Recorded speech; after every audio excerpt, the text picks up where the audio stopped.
Salam. Are you okay? She is Shaista's daughter. Shaista number two's daughter. You're live now. So I Very think I caring. suggest we can start right now. Yeah, we're live Dr. now. Nikki, today We're live. another Shaista has joined. Dr. Nikki, can you hear me? You can use our surnames, Api, Shaista Irshad and Shaista Masih. Dr. Chamanas, you can go ahead. Okay, now today Dr. Shaista Masih will be starting. Actually, today another Shaista has joined. We are from neighboring village. Okay, wonderful.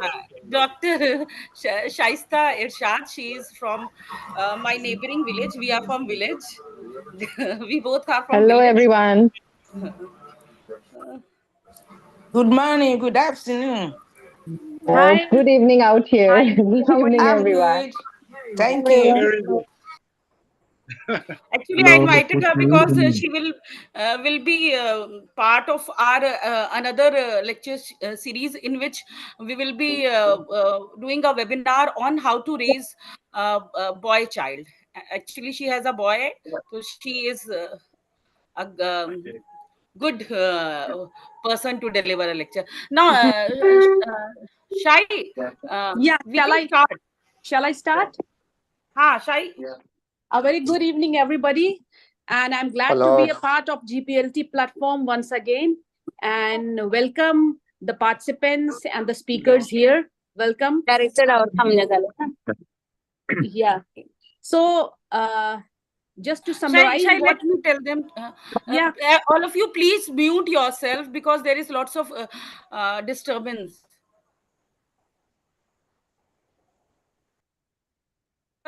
Mic are still on.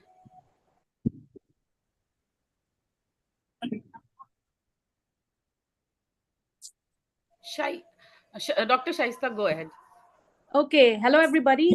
So today is the last, not the last, but the fourth week of our gender studies course.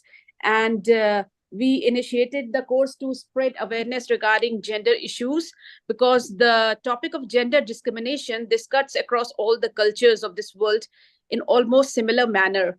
And we just have recognized the pattern and how the narrative is being perpetuated. We want to discuss the toolkits of gender so that the participants should be able to read between the lines. So we have started the course, and in the last 3 weeks we covered a multitude of topics with many experts in their fields. They delivered their lectures. For example, we had the first week we had this gender and feminism, and we discussed origin, influences, and scope of gender studies. And then we had second week we had gender based violence. The third week gender justice and law in India and international laws. And today we are going to have a discussion, a lecture on gender representation in different fields. And Obaline Rose will be is the moderator of the evening.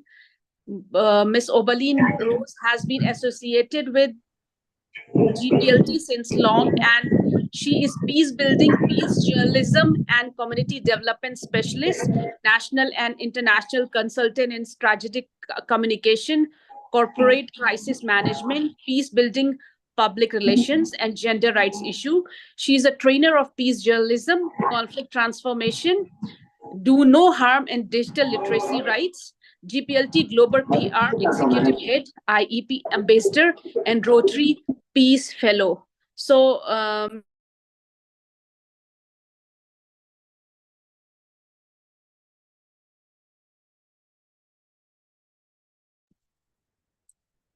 I think I was muted.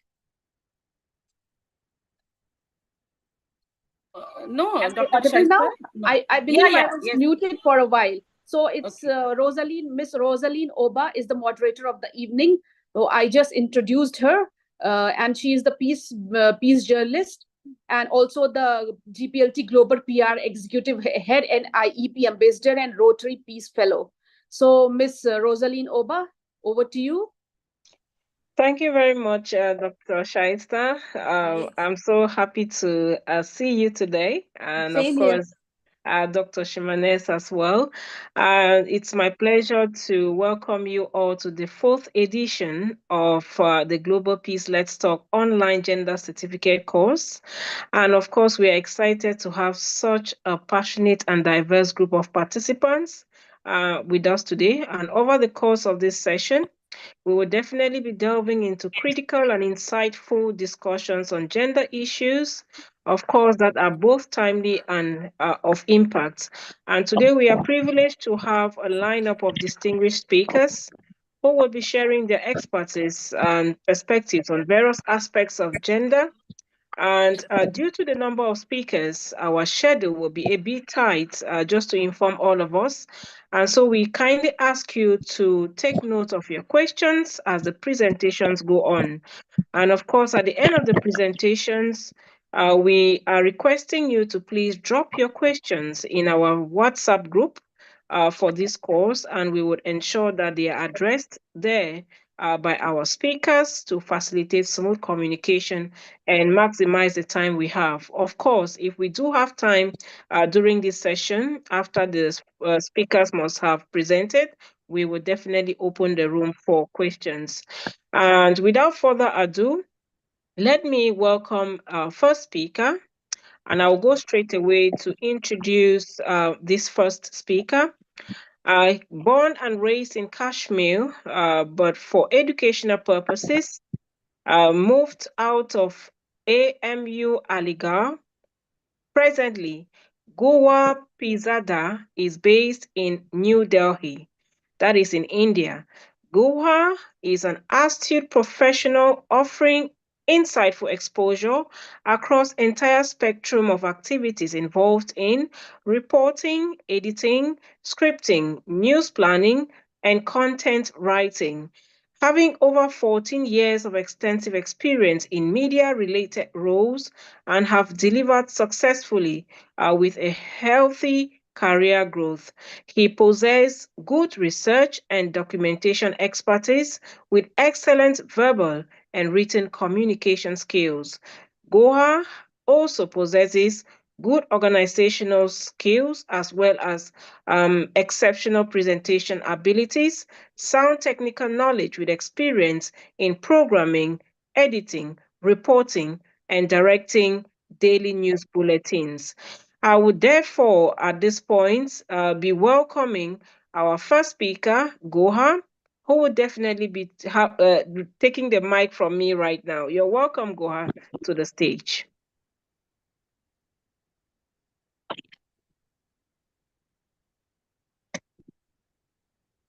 So we have Goha in the room. If we do have our first speaker, then we can proceed with this presentation. All right.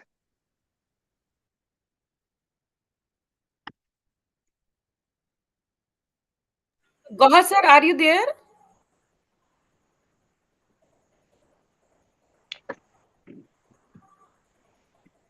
Do we have Goa in the room? Yeah, hi, can you hear me? All right, we can hear you. All right, welcome, sir. The floor is yours. Thank you, Rosa. Thanks for the wonderful introduction. My pleasure. I welcome you all on this studies. And greetings to everyone. Today I'm talking about gender studies in the media because women are considered as catalysts for peace and social justice. The role of women is not just about representation, it's about reshaping societal narratives, influencing public perception, and contributing. Media holds tremendous power in shaping understanding of conflict, justice, and equality. Women's voices in media are essential for creating a more just and equitable. Media has a great power in shaping perceptions because media as a tool can be used as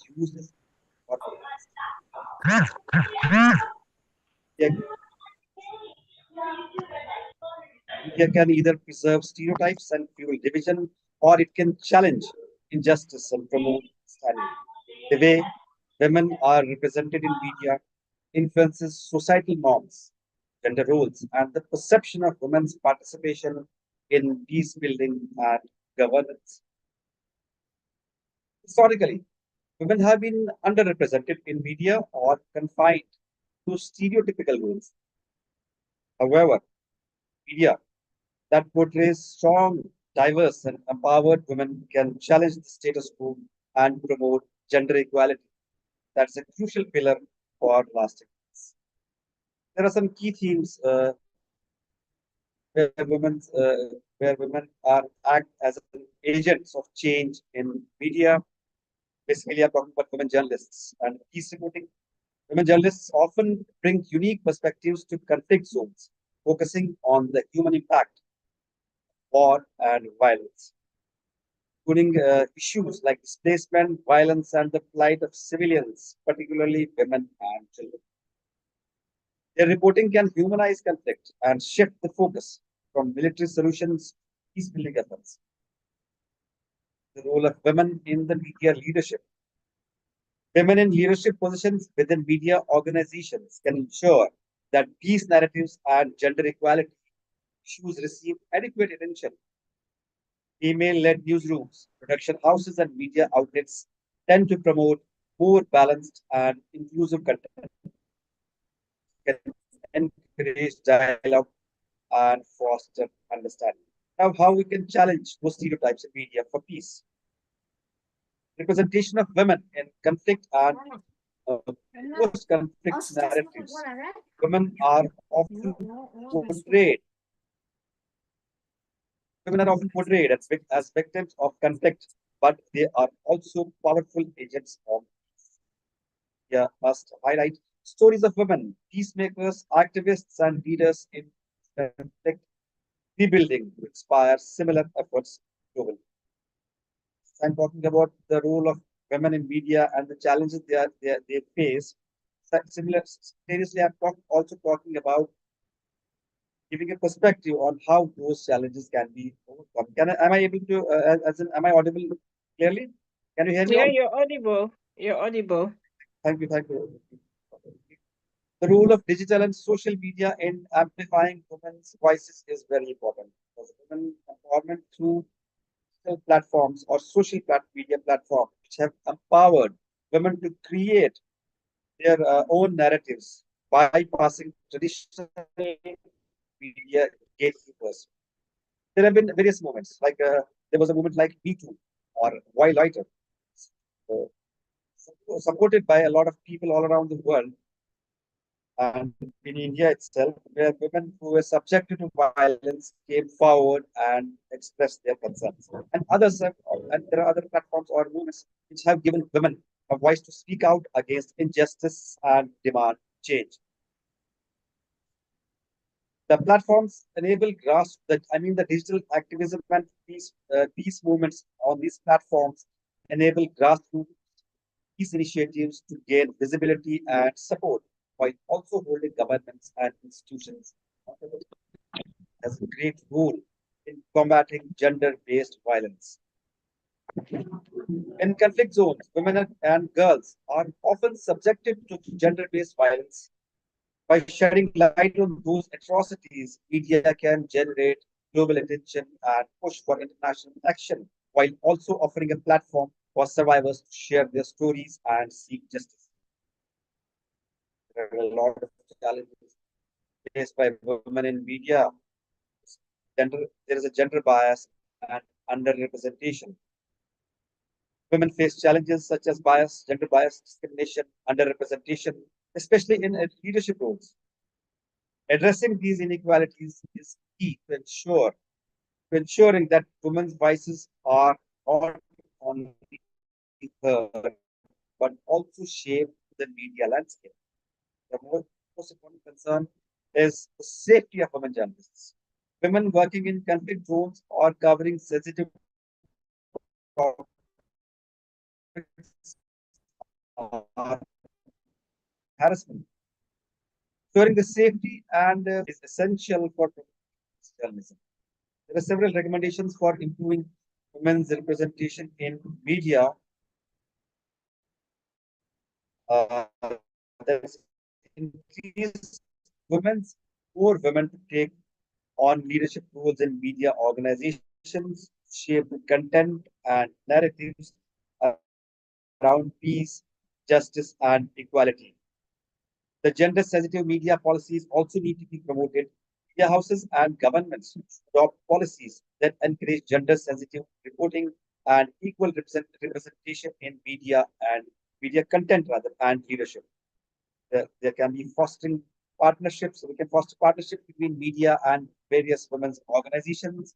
Those collaborations between media outlets and women's organizations can ensure that the stories of women peace builders are amplified and that media coverage reflects the true role of women in peace. There has to be training and capacity building process by providing training programs for journalists, especially women, who can enhance their skills in conflict reporting, peace journalism, and gender sensitive storytelling. There's a call to action for the future of peace building and conflict resolution is inextricably linked with how we represent and include women in media. Because women in media are not just storytellers, they are the leaders, activists, and of course, peacemakers. To build a more peaceful and just world, we must ensure that their voices are amplified, their stories are told, and their leadership is recognized. Media, in all its forms, all the forms must evolve to support gender equality and justice. This talk will emphasize how women in media are essential to advancing peace, social justice, and equality, while addressing the need for structural changes within the media industry, and to how to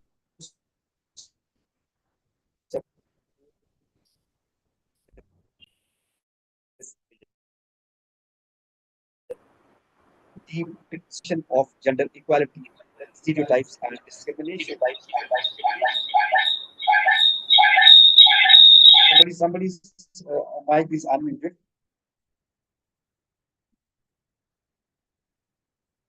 Can you hear me now?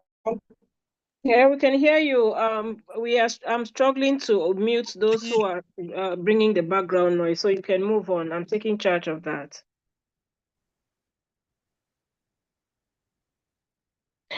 You can move on, Goya. We are in order now.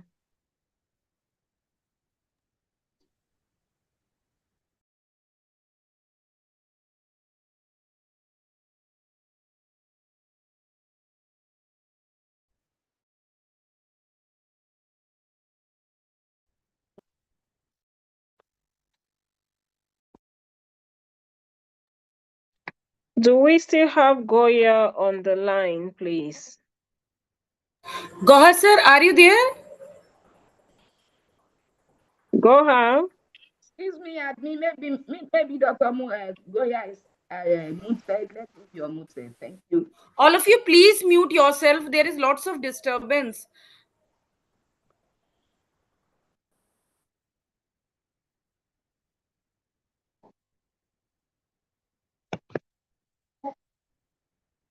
I think Goha is struggling to come back, so we just gave him maybe a couple of seconds. He just signed in again.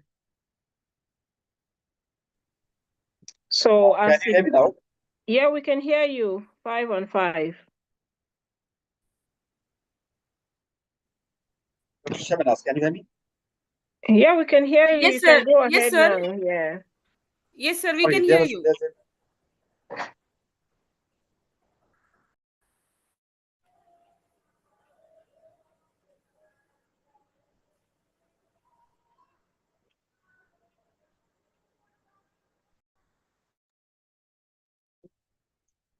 Goha, can you hear us?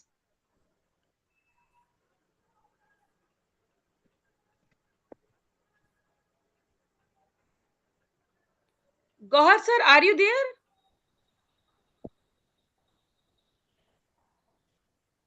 It's like he's having network issues, yeah?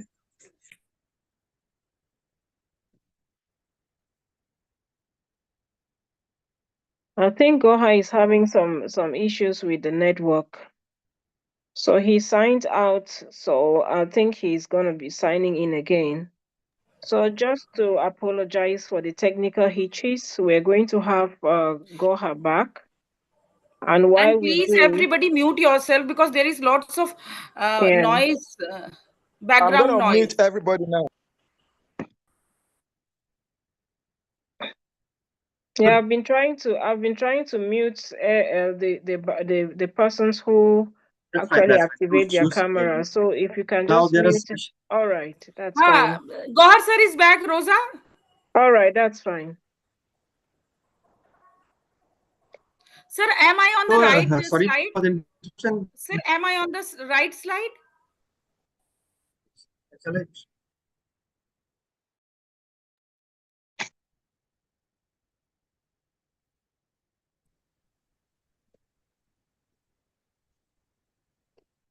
Are you hearing?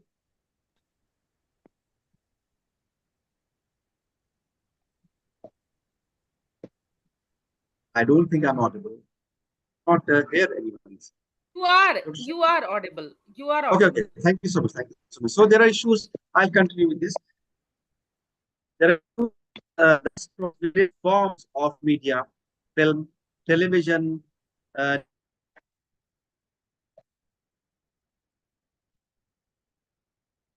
Indian media. And from India, so basically, I'll talk about Indian media.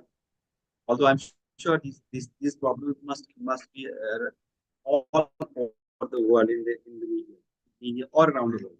There are some, number one, there are some stereotypical depictions, like there are traditional gender roles.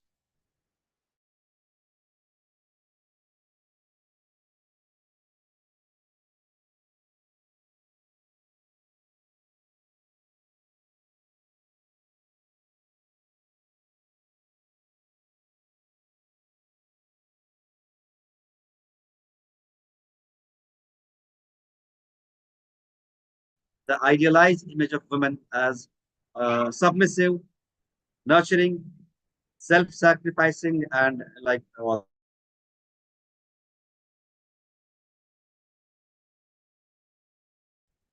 now the representation of women in Indian media, multifaceted approach that challenges stereotypes, is diversity, uh,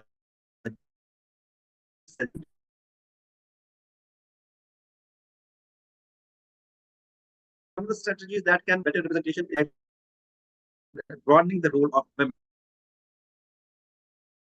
women in varied roles that reflect the breadth of their contributions to society, including professionals, leaders, activists, entrepreneurs, athletes, and other creatives. This means moving beyond the limited roles of just homemakers, love interests, or just victims. Female characters, complex characters need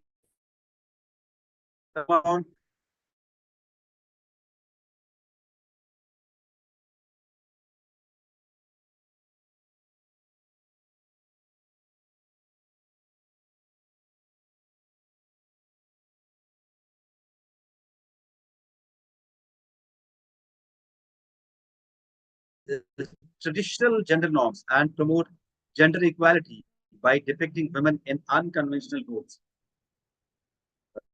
such as female police officers, scientists, CEOs, and also showing men in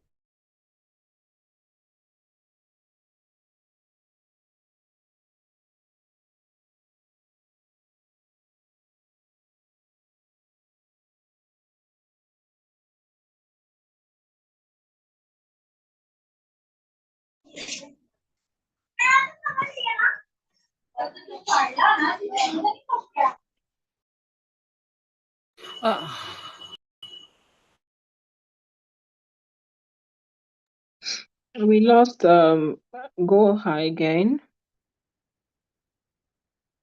I think he's preparing to come back. Let's just bear with him. That's how the network behaves sometimes. Thank you for coming back, Goha. You can continue. Interruption. Now, to conclude, we should increase women's leadership in the media production. I mean, the women's production, leadership media production needs to be increased. And I am right now. Let me talk.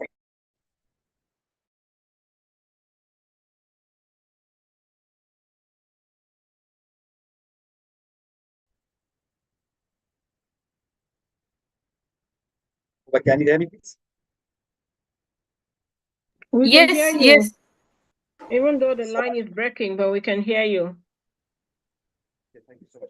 More women need to be represented in leadership positions within the media organizations, such as directors, producers, writers, and editors. I'm not only talking about media as in news media. I'm talking about media on the whole. That includes fiction, films, television, and all. Women in these roles can help ensure that female characters and stories are portrayed with authenticity and nuance. When directors and writers need to be supported.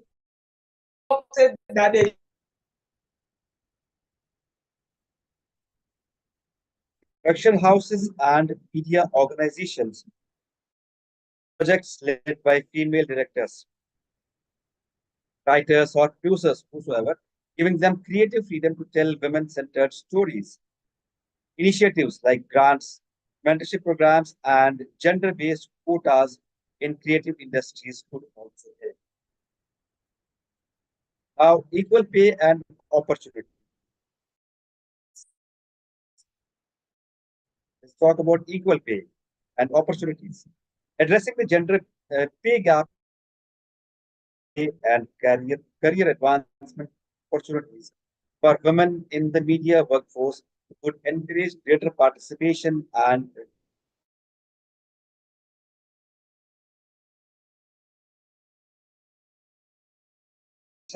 sectional representation by how we can work on it. Media should portray women from different social, economic, cultural, and religious backgrounds, including those from marginalized communities, such as we have in India, we call the underrepresented, the scheduled caste, scheduled tribes like the Dalits, Adivasis, minorities, Muslims, or other women, and even rural women as well. Their stories and struggles should be highlighted.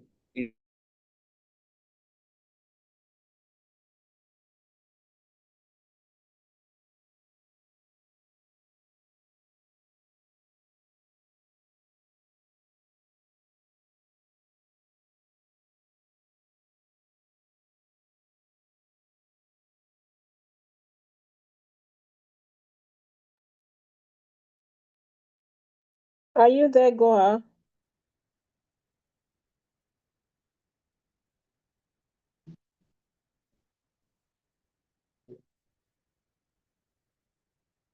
I don't know if anyone is following Goha, please. It appears it's freezing.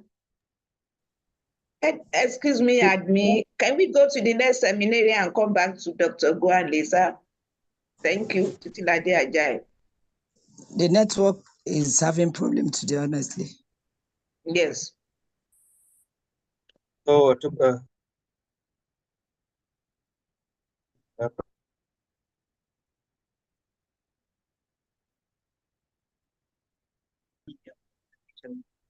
implement training programs for journalists on gender sensitivity.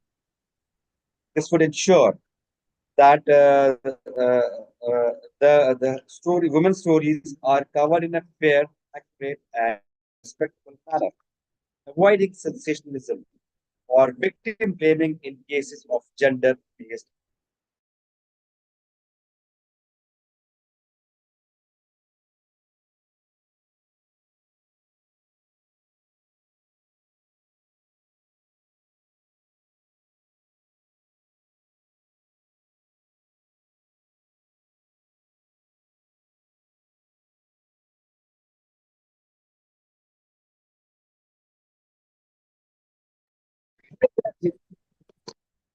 Dr. Shimanes, I think we definitely will be having Goha towards the end, because the network keeps going on and off, and that coherency is definitely not smooth. So if you don't mind, can we move on to the Voices next and speaker?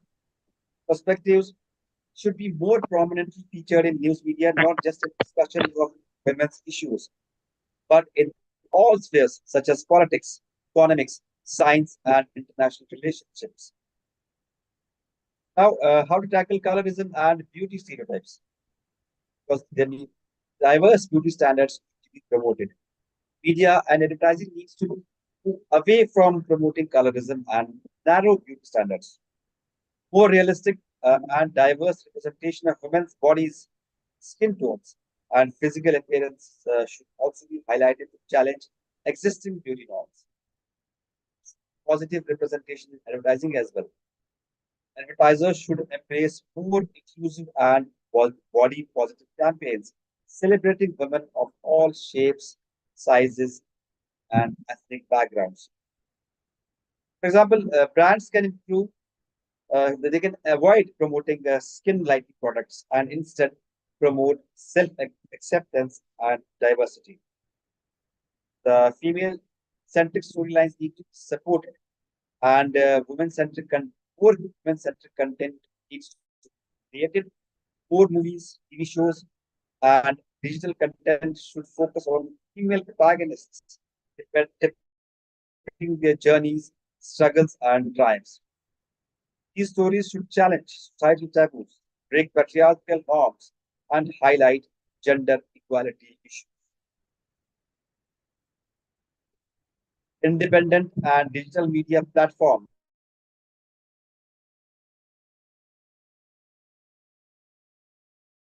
amplify women's voices.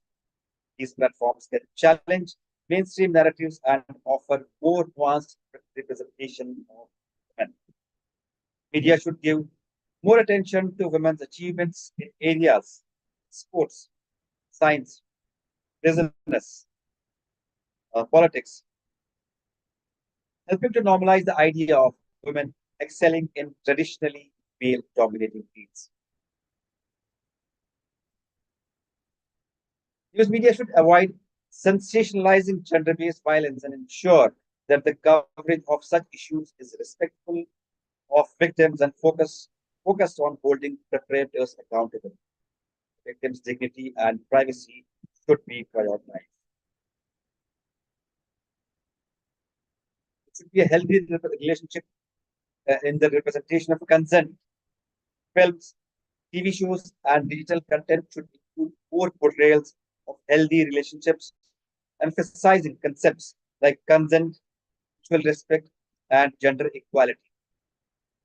Problematic depictions of harassment, stalking, or abuse should be addressed and discouraged. Media literacy programs should be introduced to help the audience, particularly young people, critically analyze gender representation in media, enable viewers to recognize and reject stereotypes and demand better content. Social media and online campaigns like the Me Too India, and like we had in India, that was Pinjra Dod. That is, Pinjra means a cage. Break the cage movement have shown the power of collective action, engaging viewers in feminist movements and discussions around representation can increase awareness and push media producers towards more equitable content. Regulatory bodies like we have in India, that is the Central Board of Film Certification and the Indian Broadcasting Foundation, and there are other also international foundations like these. They can implement stricter guidelines to ensure that content does not reinforce gender stereotypes or objectify women.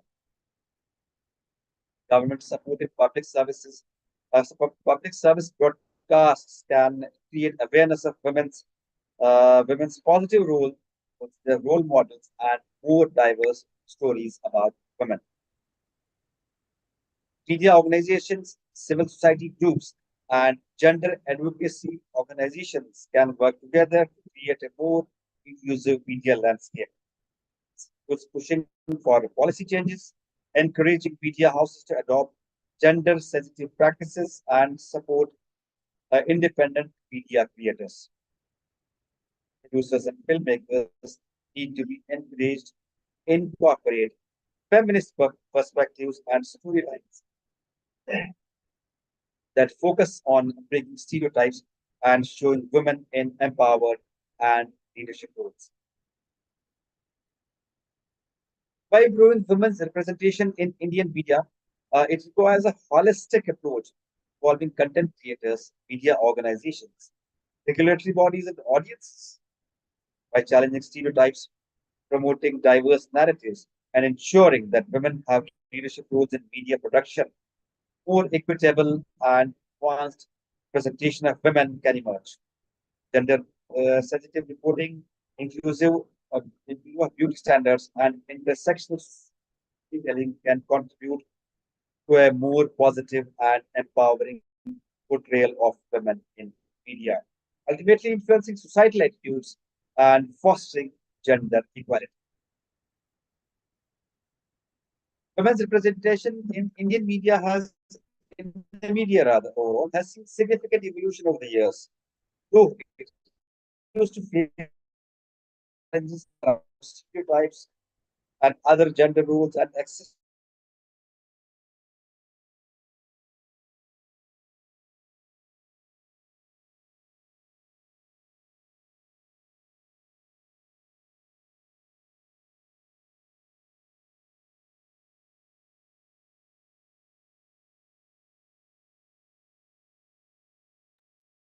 I think we lost Goha again. We've seen more women-centered All films right. have been focusing on empowerment.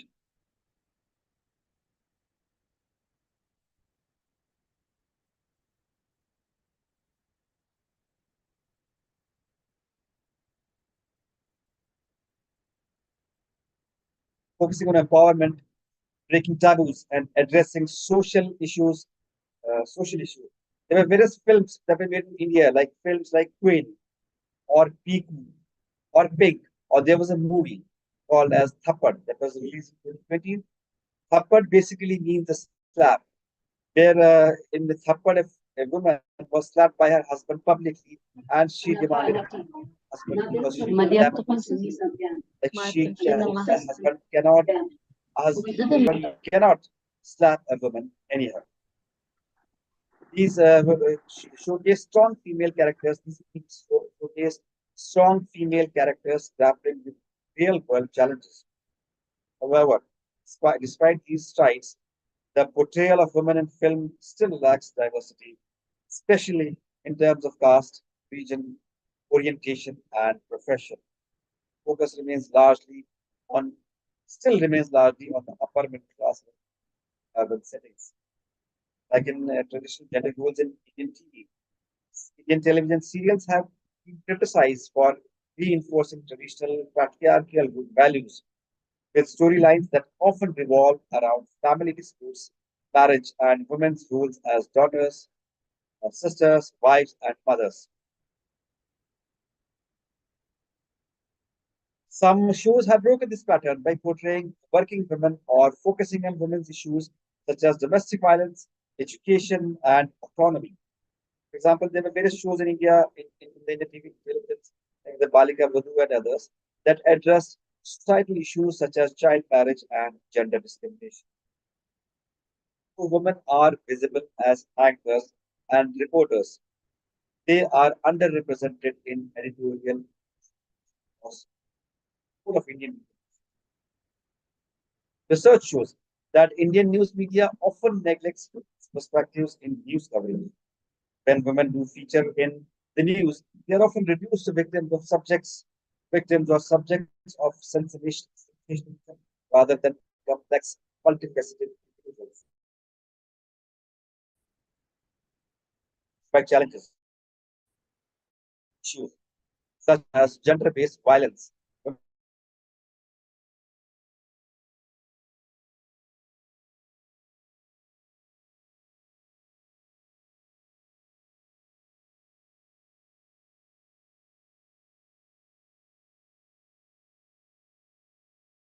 patriarchal framework, often portraying women as passive or dependent.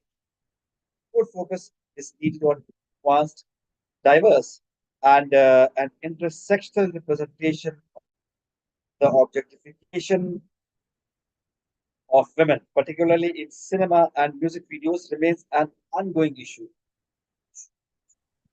because there are item songs that can portray and contribute to the commodification of men's bodies.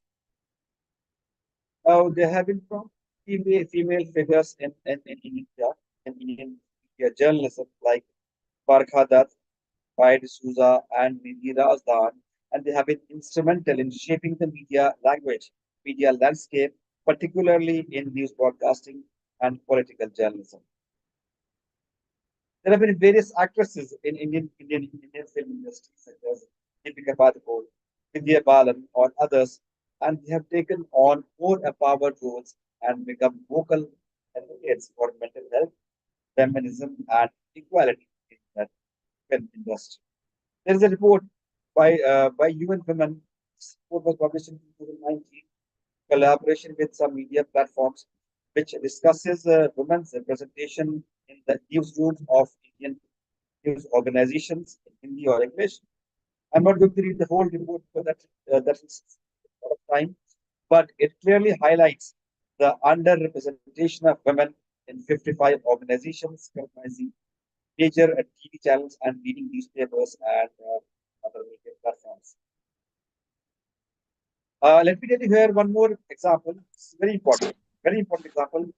Mandira Bedi, an Indian actress and television presenter, faced criticism in the early 2000s for her role as a sports anchor, and that during cricket tournaments. In widespread attention when she started hosting cricket during the 2003 ICC World Cup. Go, I think you are you rounding off your presentation? Yes, I am just let me. All right, because we are out of time. Right. All right. Many critics questioned the credibility of Mandira Bedi in sports domain, as she did not have a traditional background in cricket or analysis or commentary. All right, thank you very much, Goha. We are so grateful. Please, if you have any flowers and appreciation for Goha for that wonderful presentation, please kindly just react in the chat room. We are so sorry for the technical hitches from your end, but definitely we got the key points. So thank you so much, Goha, for that insightful and thought-provoking presentation on media and representation of women in the media, and of course, your extensive experience and deep understanding of the media landscape have really shed light on critical issues women face in the industry and beyond. And you've also given us valuable perspectives on how gender dynamics in the media shape perceptions and influence societal norms. We truly appreciate your time and contribution to today's session. Thank you very much. Now, moving forward, it's my pleasure to introduce our next speaker. And it is interesting for us to know that he is no new name to us. And I'm going to be introducing him in a bit. And he is called Rana Basharat Ali Khan. And he is actually a renowned humanitarian and international advocate for human rights. Rana Basharat Ali Khan is a distinguished British Pakistani humanitarian, motivational speaker, and peace activist with a profound commitment to advancing human rights globally. With over 3 decades of dedicated service, Khan has emerged as a prominent voice in the international community, advocating tirelessly for social justice, equality, and protection of human dignity. And of course, I can go on and on talking about this great leader in terms of his advocacy and mobilization, strategic partnership and diplomacy, and of course, his educational outreach and empowerment. Of course, I cannot even end there because if I go ahead, we definitely will be missing out on a lot that he's prepared for us today. So our speaker, Rana Basharat, would actually be looking at the role of men when it comes to women's issues or gender issues, especially in our different setups. So Rana, if you are listening to me, the floor is yours. You're welcome. Can we mute our microphones and listen to Rana Basharat so that he can actually talk to us today about the role men can play in ensuring that gender issues can actually have facelift? Rana, are you there, please?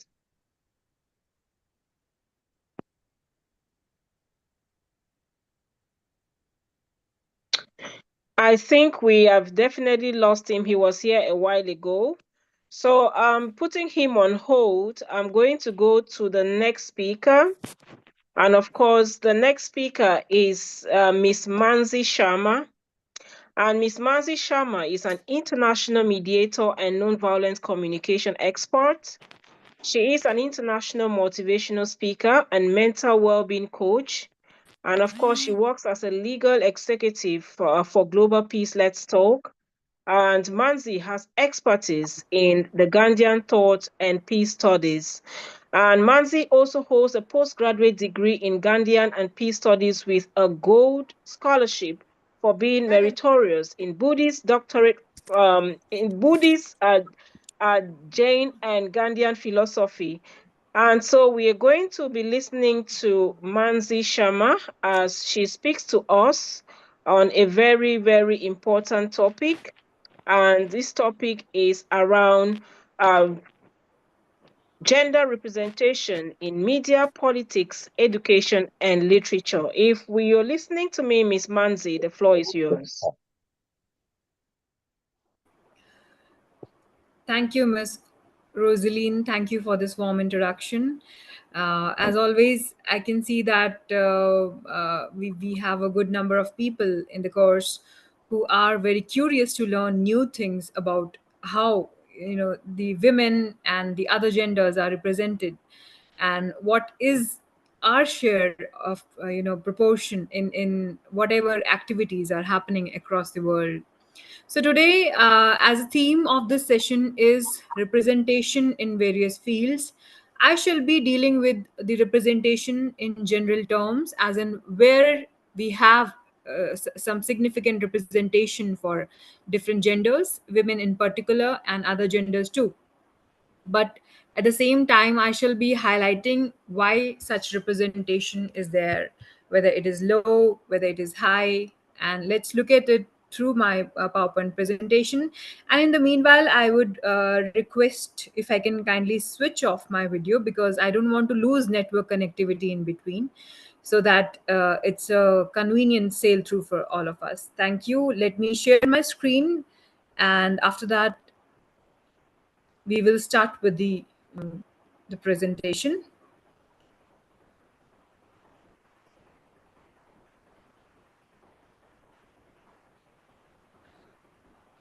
All right, please let me know if you can see the window, the PowerPoint presentation.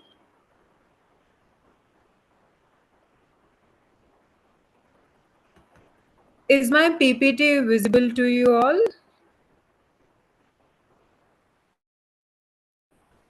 I think it's still projecting. Yes. Yes, it is now. Thank you. So today we are going to talk about how different genders are represented in various fields which are of stake in human lives. We all understand reality through what we is represented in the world around us. So gender representation, whether it be in politics, whether it be in education, media, and literature, plays a significant role in how reality is shaped for us. To understand how different genders are represented, let us again understand that we will here be focusing on three genders, like we did in the previous session while we were understanding laws. There are three genders primarily which we are going to deal with. One, of course, is the female, male, and the transgender.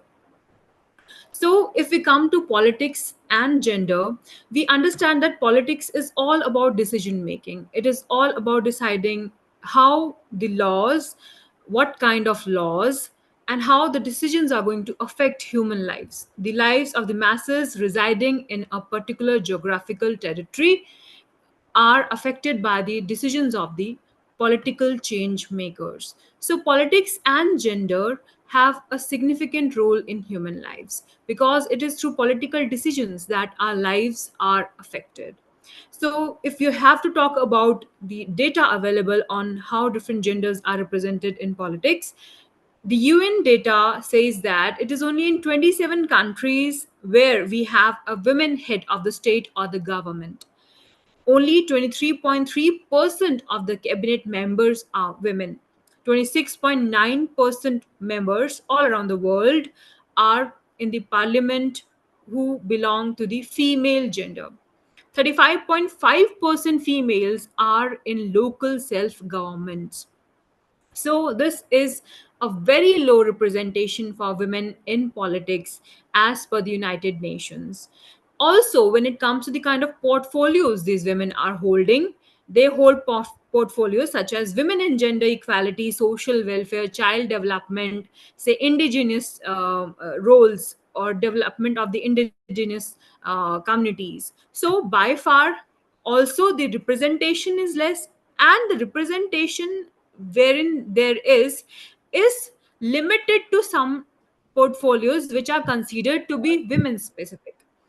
Also, then when we talk about India, in India, it is only 15% in Lok Sabha, which is the lower house of the parliament, and 13% in upper house, which is the upper house of the parliament. So Lok Sabha and Rajya Sabha, the lower house and the upper house, have only maximum 15% representation of women parliamentarians. So far, we have had two heads of the state uh, and one female prime minister.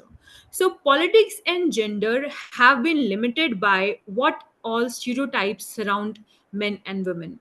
By large, everywhere in the world, we have seen patriarchal setup, wherein the decision making ability was thought to be limited to men. They were considered to be more rational than women, who were considered more emotional beings rather than being, say, very logical in their decision making abilities.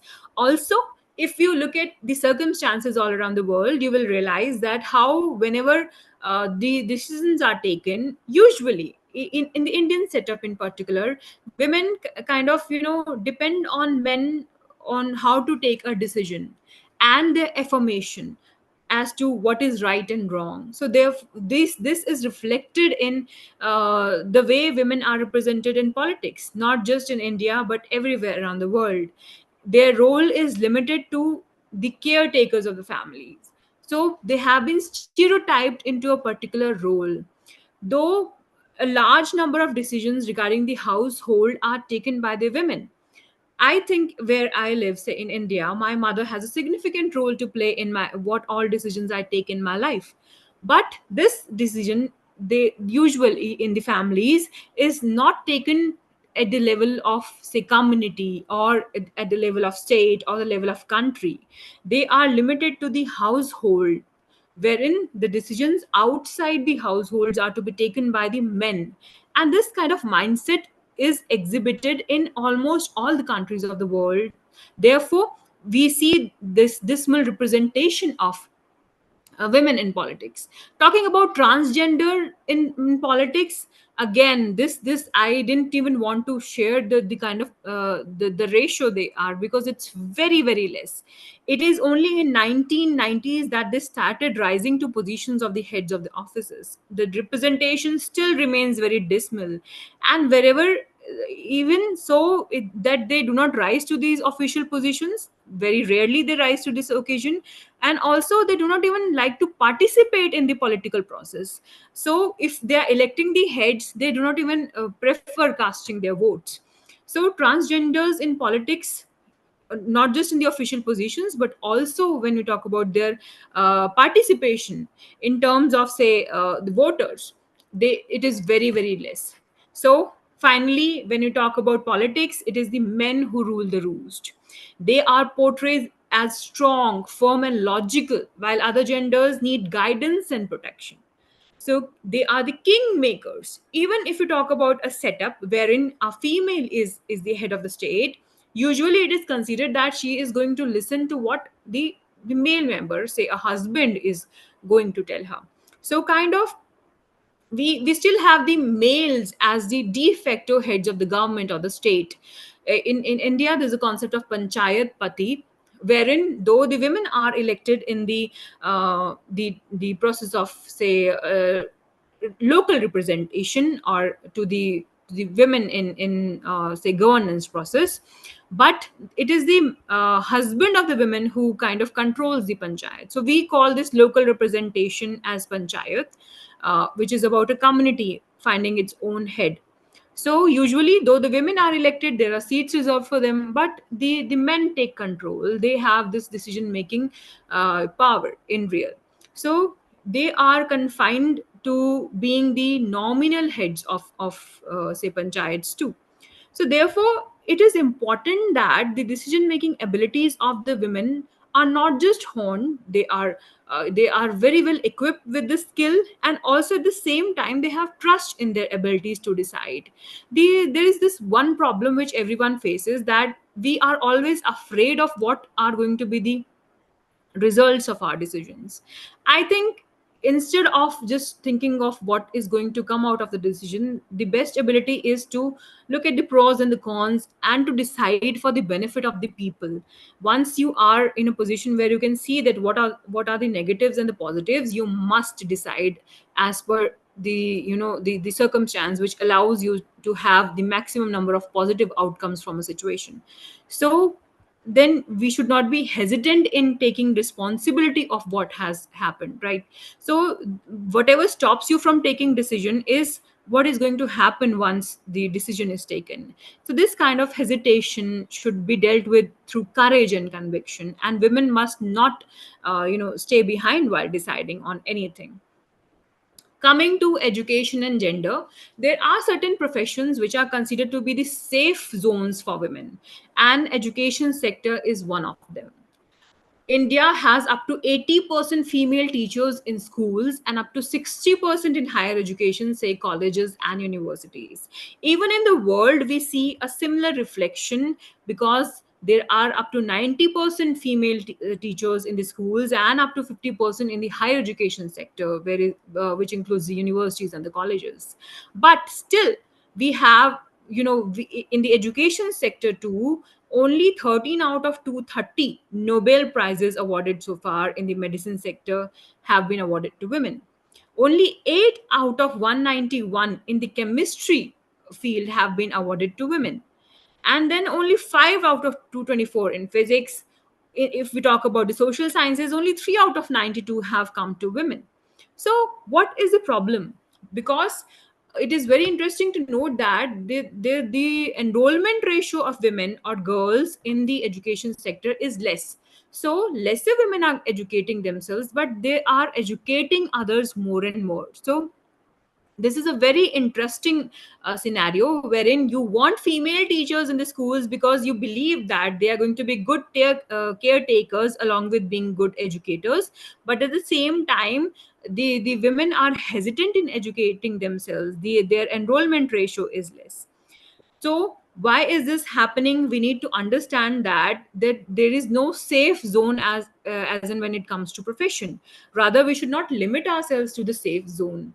If we limit ourselves to the safe zones, we will never have women becoming good professionals.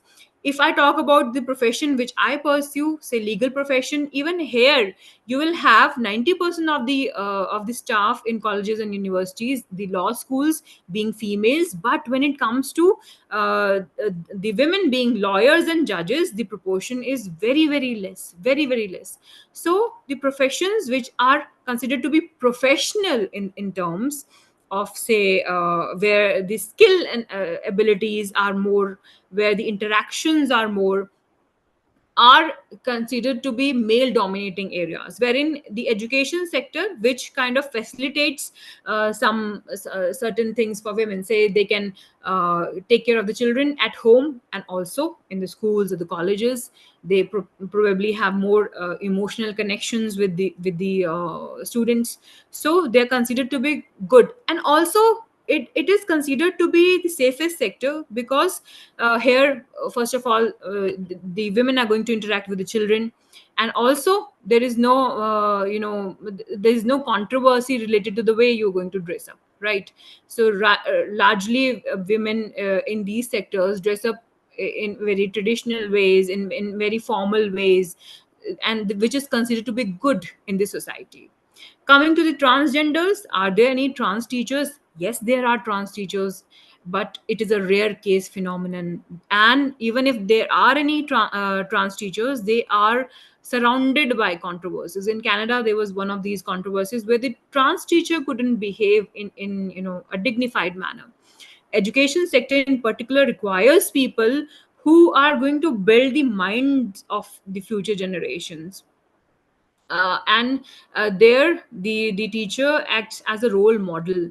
So the kind of role models the future generation needs should be more disciplined in terms of, say, their own behavior too. So usually people think that the transgenders, this is a common perception, will not be able to represent what the ideal reality is, or what how a teacher should be. So therefore they are not given this opportunity to train the future minds of any country. Gender and media, I think Gohar sir has already exhaustively covered everything. When I talk about, but just to briefly discuss it, I will not take a lot of time, because I just want to summarize what is here, because already everything has been discussed by Gohar sir. Gender and media, when you talk about representation, as in terms of numbers, only below 40% reporters and experts are in the media field which belong to the female gender. They are highly glamorized. Beauty is counted more than worth. So if you see the news anchors, the news reporters, you will see that how the way they look, the way they carry themselves, the way they are portrayed is more glamorized, is more objectified, rather than looking at it as something which is an information providing platform. And there they do not need to do a lot of, say,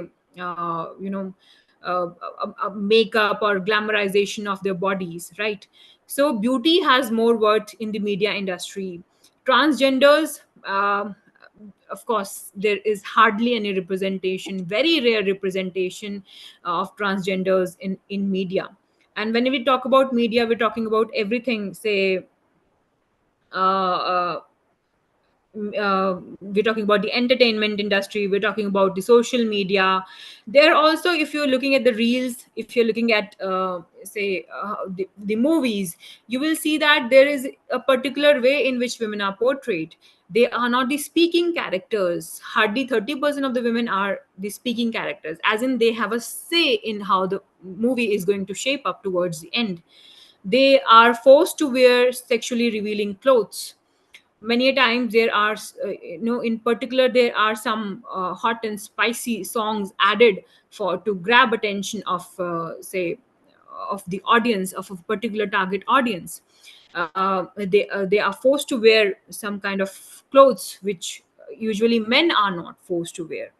Then there is no balance of caste, as in the female lead is not as powerful in most of the movies as the male lead is. So women, of course, have been portrayed again and again as only as beloveds, as lovers, as support systems, but never as the heroes. Rather, I would say sheroes, where they can change lives, where they can bring about a difference in someone's life. I have this I have always seen that in the movies, that a girl is surrounded by the goons, and there comes one single man who saves her from say 10 or 11 goons, but the girl is weak. She needs the protection of that man. In most of the movies, the Bollywood movies, the Hollywood movies, you will see in the 80s and 90s this kind of trend wherein there comes a man as a savior, as an angel who's going to protect this particular girl from the goons. But they haven't portrayed any girl as this powerful, that who can handle the 10 or 11 goons at the same time. So because of this the biased portrayal, women have been made to believe that they cannot do what men can do.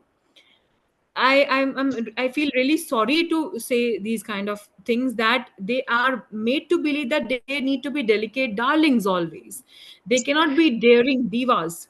Instead, you always need to feel, say, you see, if something hurts you, you need to say ouch. You need to say, oh my god, I cannot handle it, because you have been seeing it being portrayed in the same way in media. Girls are not taught to be strong. They are usually taught to be to be docile, to be delicate, to behave in a particular manner, so that there comes a savior and can he can guard you from things unwanted. Then coming to literature and gender, even in the literature, whether it be the English literature, the American literature, the African or the Indian literature too, if you look at the literature which was before this pre-modern era, you will see that there are stereotypical characters wherein there are good and bad women. Good women who are always selfless, who are willing to sacrifice anything, who are caretakers, who wear a particular kind of, who dress up in a particular way.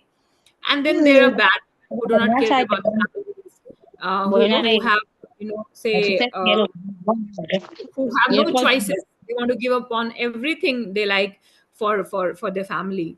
So they're not allowed to have any choices. So this is kind of a portrayal of women as mother, as a sister, wherein you are willing to give everything for the sake of glory, for the sake of, say, you're benevolent for the sake of peace in the family.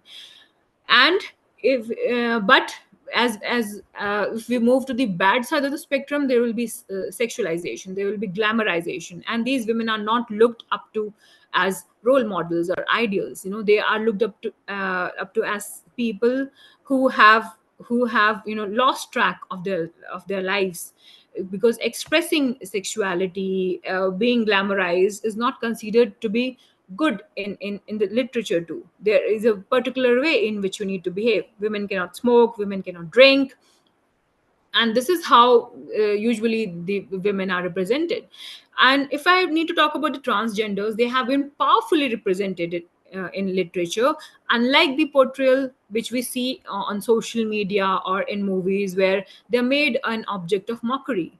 I would like to refer to Mahabharata, where Shikhandi, a very powerful character, became the reason of death of the main character of that epic, who was Bhishma Pitama. So Shikhandi was a transgender.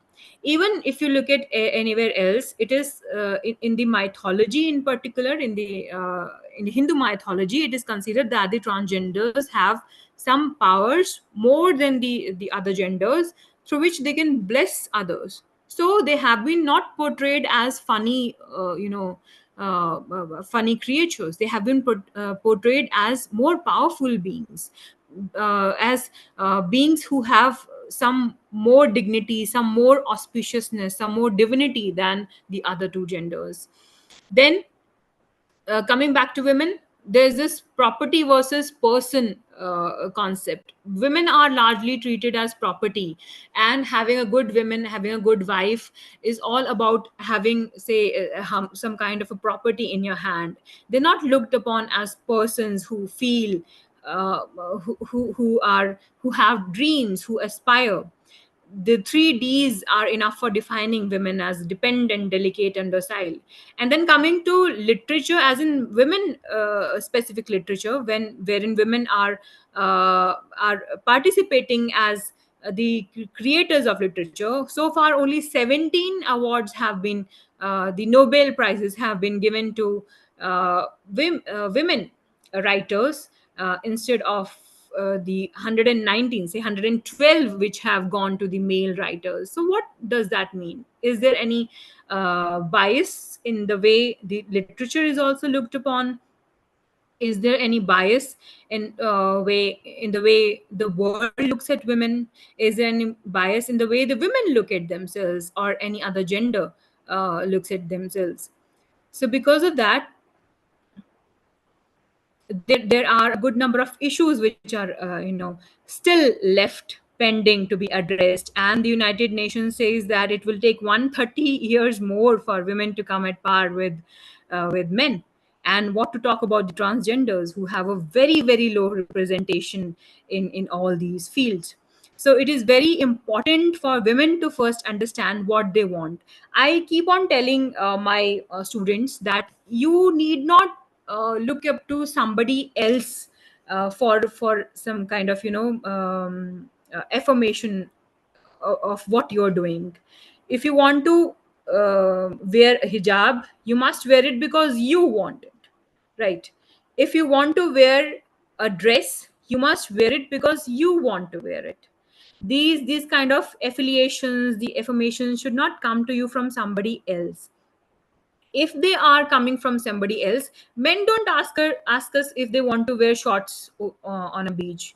Never they need some kind of affirmation from the from women that we are going to behave a particular way, we are going to drink or smoke. And though these things are negative as per say for health too, but then there should be no these kind of stereotyping of genders into a particular role and particular behavior stereotype.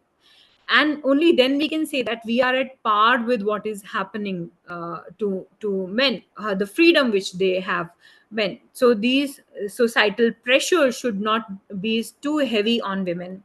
And in one of the sessions, somebody was asking, is it not okay for women to take care of the families? Yes, I believe it is perfectly all right for women to take care of the families. Feminism nowhere means that you should stop taking care of the families and only step out of homes.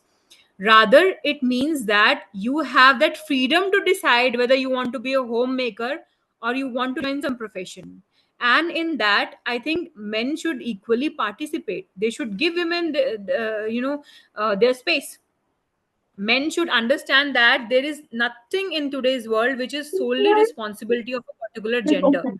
Miss Once we Manzi, can you understand, just have like 2 minutes to round off, please? Thank yes, you. I'm just rounding off in 15 seconds. All right. Well, yes. So women and men both should understand that we should not stereotype each other. We should give each other space, and only then we will have a better representation. We should come out of what has been happening since times immemorials, and we should not glorify something which has led to objectification of women.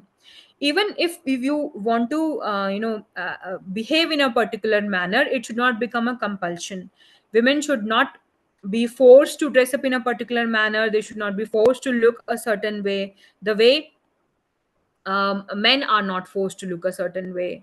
Their qualities, their knowledge, their skills are counted, and same should be true for women. Only then we will have more and more representation in terms of say intellectual abilities and emotional abilities.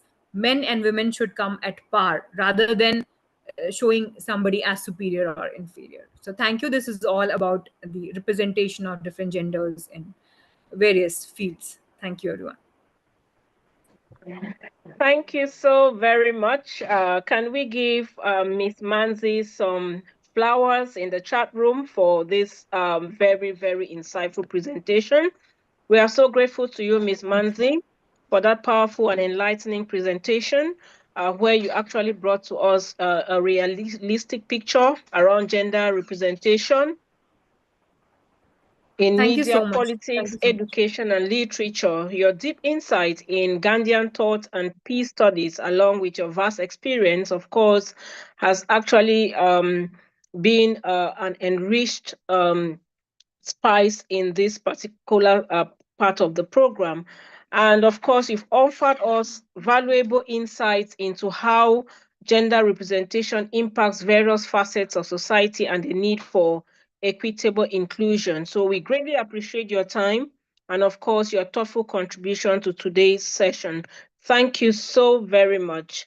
Now we're moving on to the third speaker. Remember, if you have questions for our first and second speaker, Ms. Manzi and Goha, please kindly drop them in our study WhatsApp group, which we all know. So I'm moving next to the next speaker, and she is one of the co-directors of this gender certificate course, and she is none else but Dr. Shimanes Bano. And Dr. Shimanes is actually a bilingual poet, and of course, a short story writer, translator, editor, literary critic, and lecturer of English. She is author, editor of 29 international books, and translator of 16 books of Uzbekistan from English to Hindi. She is author of 2 short story collections, Virtual versus Real World and Other Stories, just to name a few. And she has represented India in the International Dance Festival at Kiva, and she's equally an Indian representative of the International Multicultural Network around. Bear with me just one second. So, of course, Dr. Shimanes is currently teaching English language at Rajarshi Tandon Mahila, Prayagraj, India. She was visiting faculty in Fergana State University. And of course, she has a PhD in English from University of Allahabad, India, and her specialization in South Asian literature, new literature, and contemporary Arab women women writers. She has a teaching experience of over 21 years. Now, for today, Dr. Shimanes is going to be talking to us about criticisms of gender-based literary analysis. Here comes Dr. Shimanes. You're welcome. Thank you so much, Rosa. Good afternoon, good evening, and good morning to the people of different time zone. And assalamu alaikum to the people of Fargana State University. Some faculty member from Fargana State University have also joined. So thank you, everyone. Thank you, Gohar sir, for such a wonderful presentation, and also Mansi for such an insightful presentation. So I'm from the field of literature, so I will be talking about gender-based literary analysis, how women are judged on the basis of gender in the field of literature. And I will be taking the views, opinion of Shashi Deshpande, one of the most brilliant writer who always talk about women issues in her writing, and she has taken up almost every issues related with the woman, but unfortunately there are some other women writers who are more famous than her. So the title of my presentation is Shashi Deshpande's Criticism of Gender-Based Literary Analysis. As in my first presentation, I've already discussed about how women writing have started in India also. Like in the medieval ages, there have been women in the Mughal era who have been writing. And if we see English literature, then the history also goes back to many centuries. There have been writers who have written masterpiece books which are still famous, like Pride and Prejudice, Wuthering Height. And there have been writers like Jane Austen, Emily Bronte, Bronte Sisterhood, and George Eliot. But still, women writing is a genre which is being judged on the basis of gender. So women in many part of the world has been writing since ages. But they have got recognition in the modern era. It was in the 1970s that women writing got momentum in the international arena, and we have seen women emerging from around the world expressing their pains, suffering, and experiences, and winning awards like Nobel, Booker, and Pulitzer. Though women have excelled themselves in writing field, but still they are categorized as women writer. Uh, when it comes to men, it is they are just only called as writer, but when it comes to women, we are just as women writer. So uh, is- so when we come to Indian women writer, we have seen that women writer around the world have acclaimed themselves, and women writer from India are not apart from it. They have produced works of great quality and are not lagging behind their male counterpart. Like international community has also given them recognition through prizes, awards, and honor, and now they are trying to bring new vision, ideas, and thought in their writing while rejecting the old one. We have seen Arundhati Roy winning the Booker Prize, Kiran Desai and Chumpa Lahiri winning the Pulitzer Prize. As Shashi Deshpande reflects her views on this, I quote, women's writing have been received with a new vision that reject the male norms, and therefore the charges that women writing is marginal, trivial, minor are no longer tenable. Feminist theory says that you can no longer assume that the writer, reader, critic is a male. When you read, you have to take into account that the men and women have different experience, values, ways of expression, and sometimes even language. In a sense, we inhabit two different worlds. We have to make an effort to understand the world of other. Here, I want to just quote one thing, that there are lots of phrases which are being said. Uh, like which are very popular, practice makes a man perfect. Why? Means why? Because in the olden days it was only the men who were doing all sorts of work, not women. So it is a time that we have to change these phrases. We have to stop saying practice makes a man perfect. I always tell my students that you should say practice makes a person perfect. So there are lots of phrases which are only written keeping in mind of men, because in the earlier in olden days women were not writing, women were not in all those fields which women are now representing. So when we come to Shashi Deshpande, she is the representative of women of India. In her writing, she has highlighted the various problems regarding the existence of women in the Indian society. She belongs to a society that is basically patriarchal, and so she wants the complete autonomy of women. In her writing, she depicts the woman caught in the tradition and the modernity, women who are trying to break the age-old custom and tradition prevalent in the society, and that women should get equal rights and opportunities with men. This is the case with all of us, and we women, we we are educated, we are modern in terms of our outlook and our thinking, but belonging to a small town or belonging to the traditional society, most of the time we have to adjust between tradition and modernity. And this is one of the main topic which Shashi Deshpande has reflected in almost all her novels. She further elaborate her point by adding fine examples prevalent in the literary world and how the scenario is changing in which women are playing the key role. I quote, women have always made this effort, perhaps because it is necessary for a subject people to do this to survive. It is now required of men to make these efforts as well. It will no longer suffice to dismissive to call the work trivial and insignificant. Writers who have unearthed, reviewed, and revalued women writing, whether it is Elaine Showalter and the Elaine Moores abroad or Susie Taro and K. Lolita in our country, use words and phrases like tale of triumph, celebration, a joyous retrieval, etc. In another word, they are affirming something. I agree, it's a positive thing. Unquote. Women writers like Deshpande, and there are other women writers from India like Anita Desai, Arundhati Roy, Bharti Mukherjee, and Kiran Desai have established themselves as writers. Still, they are discriminated on the basis of gender. Their writing is considered as women writing, and they are judged on the basis of gender and not on the quality, and are mostly compared with male writing. This kind of discrimination should not be followed now, as women have distinguished themselves in all the genres of writing. As Shashi Deshpande says, I quote, and women writers, unfortunately, are always judged as women.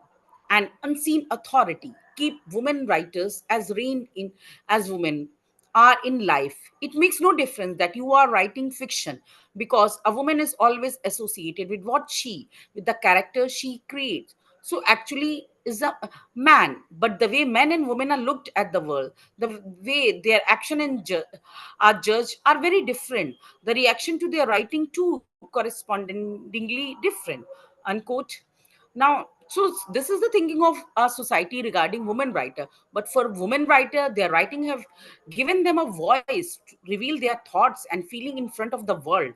It has given them identity, which is equivalent to the male counterpart. For them, literature has become a medium to express personal thoughts and experiences, which colors their work. It is also helping in depicting their genuine problem. As Shashi Deshpande quotes, for a woman writer, the awareness of I and me embraces the knowledge I am the other as well.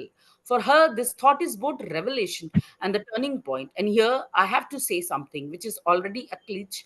We have always been the other, the written about. We have to accept the nature of our being through the vision of other. But once you see yourself through their own eyes, it is like the dawn. So for women writer, when they started writing, for them it was an autonomy, means they were able to express their feelings and expression, which earlier most of the male writer have not done. So, although writer like Shashi Deshpande, there are other writers like Bapsi Sidhwa of Pakistan and Taslima Nasreen of Bangladesh have established their credential as writer. But they are still discriminated against on the basis of gender. Their writing is considered women writing and put into special women's section and generally not compared with male writer. They are judged on the basis of gender and not quality. So, Shashi Deshpande is not happy with the response she mostly get from her male reader. Her novel are considered, and one thing we see that the novels of Shashi Deshpande are mostly read by female. We see very few male reader reading her novel. Her novel are considered to be read mostly by women. In this context, she said, is writing by women only for women? To follow this through logically is to go on to the next question. Is women writing a different genre separate from men? Means why women writing are mostly read by women, not by the men. There is a doubt that gender is one of the most important factor affecting our life.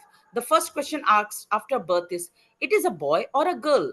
And of course, it is true that men and women are different. We differ in our bodies, our attitude, our ways of looking at things, our emotional behavior. Some of these different are inherent, while a great many come out of a social conditioning. Now, the point which raised by Shashi Deshpande is of great relevance, because both Bapsi Sidhu and Taslima Nasreen have commented on this tendency by readers and critics both to get to rise the work of women writer. To quote Deshpande again, and women writer, unfortunately, are always judged as women. An unseen authority keep women writer as reign in as women as in life. Now, one of the point which I want to tell about Shashi Deshpande is that about feminism, she is that if feminism is anti-men, then I am not a feminist. Feminism should be for better understanding for human relationship. So, when we talk about feminism, it is not that we are talking against men. We are not against men. We are against a patriarchal mindset. Then, so this patriarchal mindset can be both, can be present in any gender. It can be in female also. So, Taslima Nasreen has also voiced a sentiment similar to Deshpande. I quote, some among women writer, it was a gift given to me that day. However good my prose may be, I will only judge among the women because they form a separate category. In the national dailies, there is a children's section and a page marked women. Famous critic thoughtfully analyze whether my verse is better than Nasima or Suhita or Bilora, but they never compare it with David Cheheria. That's because I'm a woman. I must be compared only with other women. So, according to Sidhwa, however, gender is Just walk Bapsi out. Sidhwa is We finish this. Bapsi Sidhwa is a Parsi writer from Pakistan. She believes that gender is not so important in writing. She believes that any writer, male or female, can show the suffering of the opposite sex. Whether an interviewer asks her, she sees herself as a woman writer, a woman writing for women, or a particular woman voice. She replied, I quote, no, not at all. In fact, at one point, people didn't know what my gender was by my name. And when they were reviewing The Crow Eater in Britain, they very often called me he. The reviewer thought I was a man writing, and I think this was one of the most wonderful compliment I could receive, that my gender is buried. My first priority is that of a storyteller. Of course, being a woman, I see things filters through my woman's sensibility, and I have enough, as all writer have, of the man's sensibility in me to create male characters too. It's not as though women writer and writers are committed to their own gender. Tolstoy portrays women so beautifully, and all great writers have. And I think gender doesn't come into it in a very big way. In this, I can also quote about Amir Khusro, who 700 years back had wrote the suffering of women through his verses. So, Nasreen, relate how people have tendency to make imaginary connection between a woman writer and what she has written. They don't see the quality of her writing, rather they are interested in her personal life. She said, I quote, people look askance at a woman who writes. They think she writes because she has faced a terrible loss in her personal life. If everything tragic happens to a woman, either she commits suicide or turn to prostitution, or she becomes a poet. When a woman writes, people are not interested in what she writes, but in the detail of her life. They don't understand why she feels the need to write unless she's in love or out of it, or lead an unhappy married life, or has given up living. Why literature? Education too is an alien idea for women. So, uh, uh, Deshpande, as a novelist, has highlighted many problems regarding the existence of women. Her novels are concerned with a woman's search for her identity and exploration into the female psyche, torn between old tradition and individual values. Her protagonists are women struggling to find a voice and define themselves. Her delineation of the inner world of women is both perceptive and astute. She elaborates by the use of silence as a strategy for survival. Now, women in our society are asked to be silent at every occasion. Shashi Deshpande quotes, be silent. There is the advice for all womankind, not just on how to please a husband, but how to survive. This injection of silence, whether down the entire history of women, in fact, it explains the huge blank that is woman history, a huge blank actually in a human history. Actually, she has also written in many places that when women are not allowed to be angry, like she has quoted that and anger in a society, it is believed that anger makes a woman unwomanly, means women are not allowed to have anger because it is also a thing which is considered as male's monopoly. Then she further says, be silent about what you think applies not only just to women writer, it is meant for all women, which means that women have to remain silent even about the small world that is there. In other words, women writers are doubly confined for them, both as women and as a writer. It is only this little space of domestic life that is available, and their world have to remain confined within the space as well. Through the highlighting this problem, she offers possible solution also. She believes that a woman should communicate because it is through communication that one can find the solution to many problems. So we as a woman around the world, living in any part of the world, should try to communicate whatever we are facing through writing or anything. And just now, Mansi, you were talking about women are now representing so and so field. It is a good sign that now in universities also we are having vice chancellor as women. In Allahabad University we have a female vice chancellor, and I think Jamia Millia Islamia is having, or they had earlier, women as a VC. So they are now there are different fields that now we have seen that women are emerging. Women are emerging in all those fields which were considered as male monopoly. And one thing I always tell my students that like we in India have a very strong we have example of very strong women. When the whole world in Europe and in other part of the world, women were fighting for their right to vote. In India, before that, we had women who were ruling, who sat, Razia Sultan, the woman who sat on the throne. And then we have lots of warrior queens, Rani Lakshmibai from state, and Rani Chennamma, Rani Chand Bibi, Rani Velu Nachiyar. But the thing is that now now the female, the current generations don't see them as a role model. They just take their example.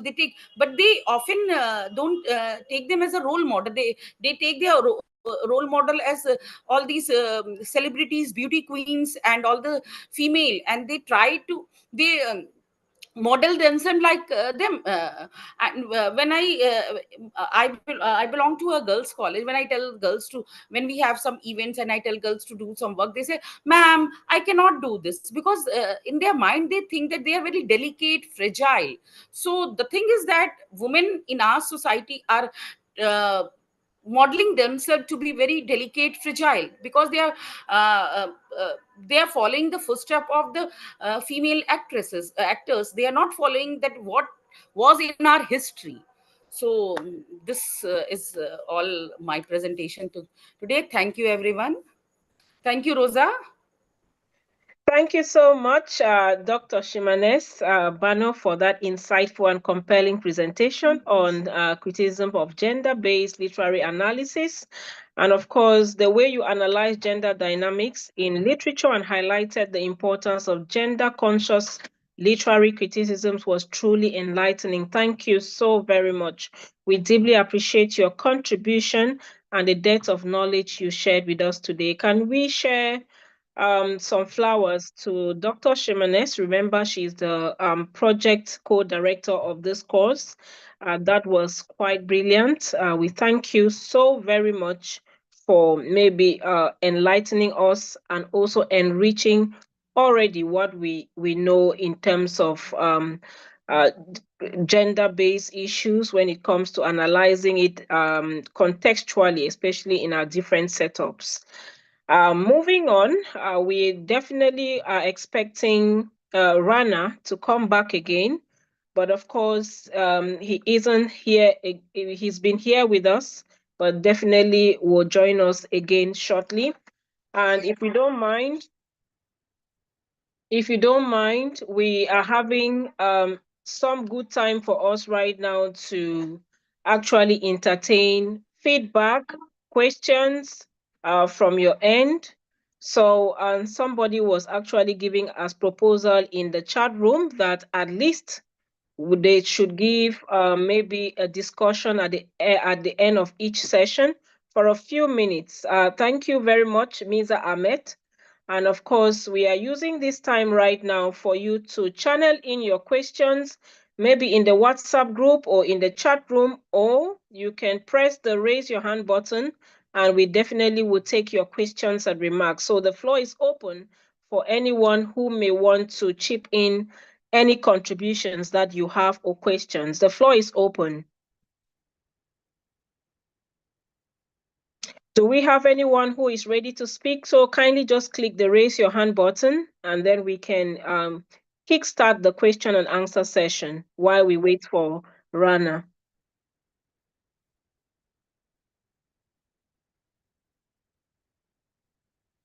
Of course, I don't know if we have any questions in the WhatsApp group. Dr. Shimanes, if you can help us to check the WhatsApp group as well, so that we don't leave anything to chance.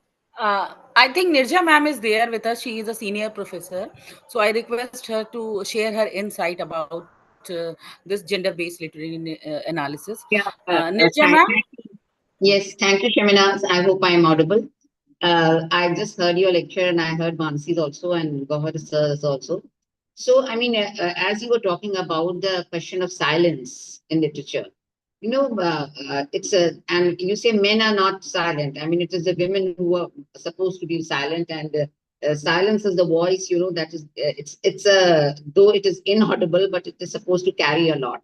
But let me tell you, I have also done research in the women writers and Black women writers. And what is most interesting is that when you talk of silence, but the women writers, while writing about the women, they are supporting themselves. They are giving a hand to each other to come out and be the spokesperson of what they have been, how they have been treated, and what sufferings they have undergone, and how they should come together on the platform and stand together. Even though they are supposed to be silent about many things, but yet this voice of silence, you know, speaks a lot. Even, you know, like Tennyson, the very famous poet, he had also talked about silence in many of his poems. But that silence, you know, tends to speak a lot. So, I mean, it was very enlightening, as you said, that Shashi Deshpande's works. But mainly, I mean, what I would like to contribute is that silence is a big support to all the female writers. Ma'am, one complaint I have with the men professor, that I always see Shashi Deshpande being read by female, not by male. I think if Farooq sir is there, Farooq sir, tell me why male professor don't read Shashi Deshpande, why it is left for us to read Shashi Deshpande, because she always talks about women issues. Yeah, you are very right. You are very right. And I must thank you for the informative lecture you have delivered. And the presentation that you made, you know, that gives brilliant input, you know, about Shashi Pandey and her entire philosophy behind writing, and the kind of upliftment, you know, that she wants to give to women in general. And also the kind of silence, you know, that the women folk generally maintain, and how to voice their silence in a way that the nation, the society can hear them. That is very important, you know, in Shashi Deshpande's writings. And you have given that idea. You have given that idea very, very positively and very brilliantly, you know, in your presentation. However, I must say that voicing the silence of women through silence, you know, is little debatable, because one must not forget, particularly in the Indian context, that India is basically a patriarchal society. And here, the separation of women has been perpetuated in the society through certain perennially distracting factors, agents rather. And those agents are society, culture, and religion. And they are the key factors behind the silencing of the voices. And in order to make yourself hear, many a time silence fails. Many a time silence fails. And perhaps because silence failed, that's why we came up with different modes of protests. The women folk came up with different modes of protests, which in literature we get to study in the form of different waves of feminism. So silence, one thing I want, yes, sir. Silence many a time doesn't work. Yes, the way we say that absence of war does not mean peace. In the same way, absence of voice, particularly in patriarchal setup, is crucially important. Is detrimental. Voice is required, because patriarchy can be made to listen to you only through voice. And because we are not raising voices, women folk are not raising voices, and that's why they remain relegated even today also, no, I was hearing to the first few speakers, they refer to many provisions, legal provisions, other things, but they are quite debatable kind of things. We have certain things, on records, but in practice we have something else. The ground reality is we must see the factual thing in the society and how the authors are portraying it. They are to be looked at. Sir, I want to say something, and Ruchi ma'am is also there. She is also a scholar, professor of English. I don't know what is the criteria of giving Booker Prize and Pulitzer Prize. Women like Arundhati Roy has received Booker Prize for her novel. Why not Shashi Deshpande? The kind of writing Shashi Deshpande has written is beyond, it's beyond the world, and but I don't see her so popular beyond India. In India, lots of work is being carried out on Shashi Deshpande. Ma'am, you remember once some 3-4 years back, I was taking the interview of a Pakistani critic. She is very famous in Pakistan as a critic, and when I told her about Shashi Deshpande, she was blank. She said, I haven't read anything. She has read about Arundhati Roy, she has read about Kiran Desi. These novelists have just written 1 or 2 novels, and they have created controversies, and they have got received award. But the woman, the kind of writing which Shashi Deshpande is doing is nobody has done in India. In Indian English writing, she is phenomenal, and she is not with 1 or 2 novels. She has got 13 novel, and on different aspect. And the beauty of her writing is that she talks about all the issues, but in a very in a literary way, not openly. She's not discussing anything in a very bold way, which she is her issues she has discussed in a very refined way, and the thing is that maybe because you have to be controversial to gain award. This is one of the reason that though she is Sahitya Academy winner in India, she has won Sahitya Academy award twice, but she hasn't won international award, and she is not so famous internationally. So there are all the scholars. Ruchi ma'am is there, Nirja ma'am is there, and others are there. What is the reason that she is not being awarded Booker Prize or Pulitzer Prize, international award? She is the finest writer, I think, we have read.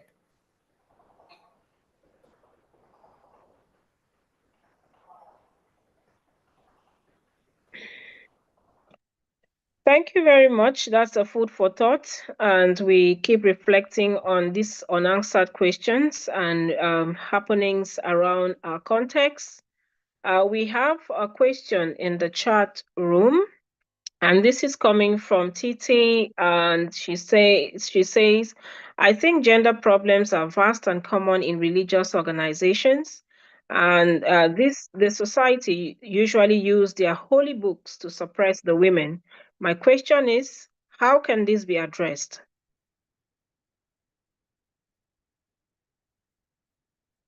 Can we hear from our speakers for today?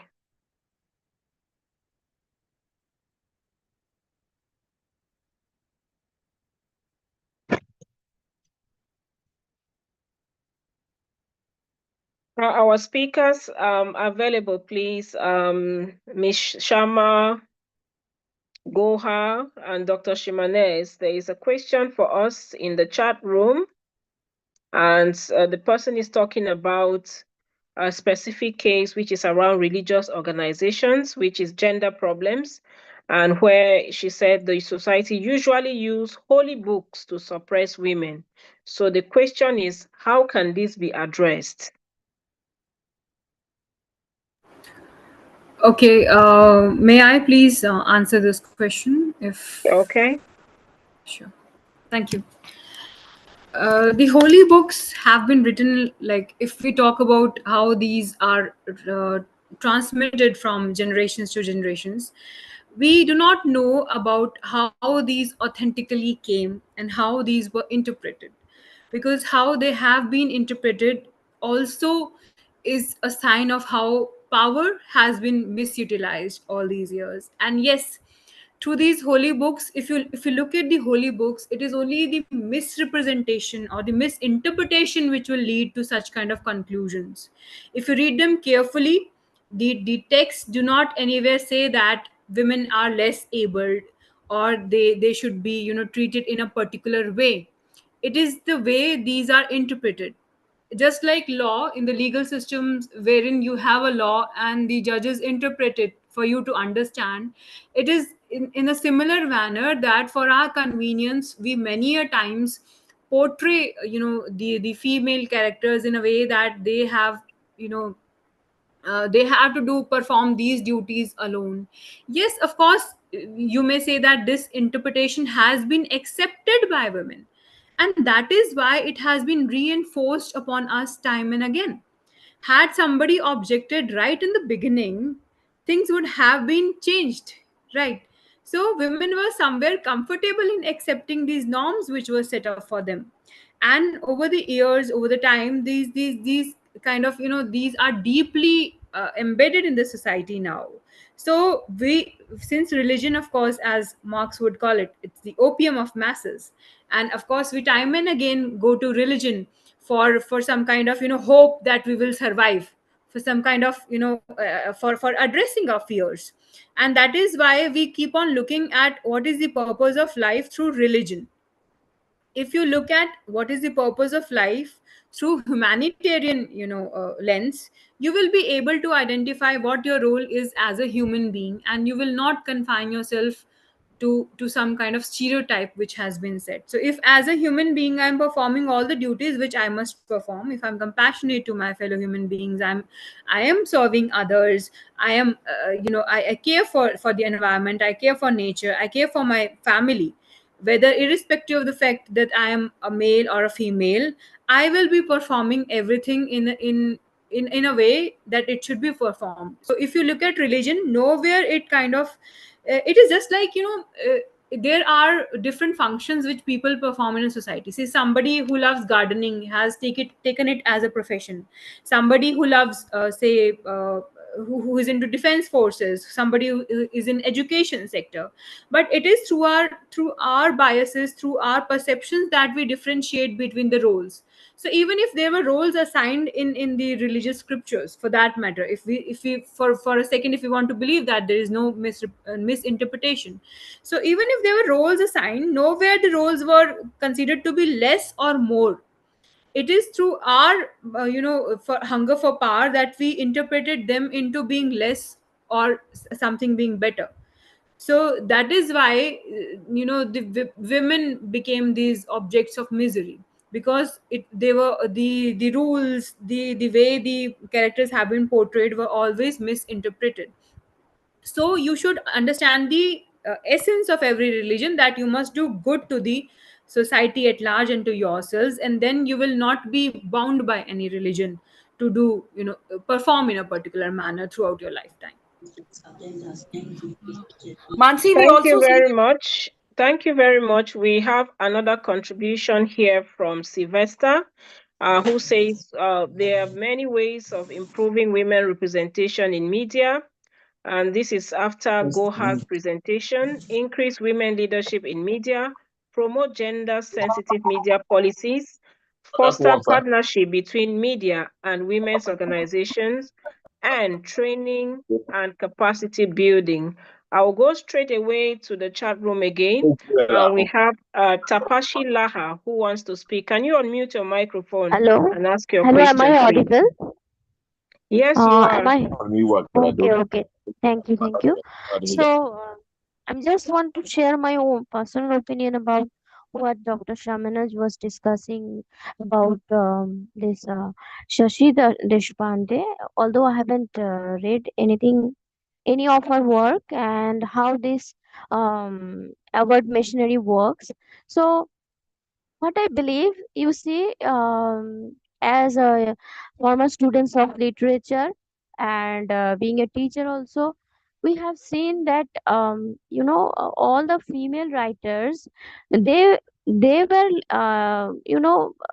explored quite later, in the sphere of literature, and they were not being recognized for their work during their lifetime. Of course, it took longer time for their due recognition to be received by them. So what I feel that if Arundhati Roy and other writers who Dr. Shamanaj was discussing about that they got awards. So if we are little informed, we must know that how this machinery of giving awards works. The everything like the political uh, contacts and everything goes into operation to that but for anybody, any creative person or any good work of art to be recognized, to be appreciated, and to be accepted in society and to be followed upon, I feel that time is the biggest um, justifier, and everything will be revealed and everything will be appreciated, as we have seen in our past that works of Jane Austen, and other Victorian writers, and we have these poems of Elizabeth Barrett Browning and other female writers who are later being appreciated, evaluated, and got their due recognition. And I am very hopeful that in near future there will be more appreciated female works in all sphere of creativity will be recognized, appreciated. And I do not believe that the beauty of women and the vulnerability of women as a weakness. Of course, I believe that that being their own power, we have this as a power, and we have this choice to be beautiful, vulnerable, but at the same time putting our own work, putting our own creativity, our talent there. And we don't need to copy the male perspective and the male way of doing something. So I'm very hopeful that in future time, works of Shashi Tapshi, Deshpande will be. Tapshi, I would suggest you to read her. You will see how Yeah, she yeah. has opened the heart of women. She has written, means she has also portrayed women with all her vices and virtues. She has not just idealized women, means not she has not In her, idealized women. okay. All the vices In and virtue, if I'll tell you some of the quote, like she says, self revelation is a cruel process. The real picture, the real you never emerges. 10 different mirrors will show you 10 different images. And in yes, India, she is the most worked upon, she is the most researched on only, and even she has got Sahitya Academy Award twice. It is that international community that she is not so famous. yes. I think she's very authentic No, and listen, very. create controversy and be famous. This is No, also no, one no, of. no. See what I feel, people like women who are very authentic, like not or any individual who are authentic, who are just representing what they are from inside, like the good, bad, and the neutral, everything about them. They have to come in for to show them their real self. They will. This is something that this present society is little uncomfortable to be to face, but with times ahead, authenticity will be valued in every sphere of life, but it will take some time because people are, this is kind of our hypocrisy that we can criticize others fault, but we cannot look in mirror and criticize our own faults. It's just like that. But if we be human beings of real flesh and blood, then it's see that we all have follies and we all have virtues, because as human beings we have everything that the other person before me has it. So we have to be more courageous to accept truth, the real truth of ours. Like, it's not only the men who are to be blamed for the suffering of women, because if you must be noticing that, you have noticed that as a working woman, that in our society, in our work culture, there are people, females, like who are, kind of very uh, very happy and very eager to, uh, be in party with some, doing something nasty to the other woman, who are being very kind, or very truthful, or very authentic in a sense. So this is not only men's fault, this is also something that we, as women, have to, take into consideration. We have to be very authentic, we have to accept our truth, and we have to get out of our zone of fear. Because this is the fear that if we do not agree to the rest of the company, like we try to be different, like we just if we become what we are from inside, we will be in danger. And like in order to avoid that danger, they bring upon other dangers. It's just like that. I may be not very clear cut about what I'm going to what I am supposed to say, but maybe you are getting my point there. Thank you very much. We think this is Thank actually you. something that will continue for as reflection while we go back to the WhatsApp group. If we want to continue discussing about it, it's actually a concern and something we should really have it as a discussion topic in our study WhatsApp forum. Thank you for bringing it up. And at this point, I think we just have like 3 minutes to round off this session. But before we go, we just wish to hear from our mother of Global Peace Global Peace Let's Talk, Dr. Nikki. If you are live and direct, please, can we hear from you?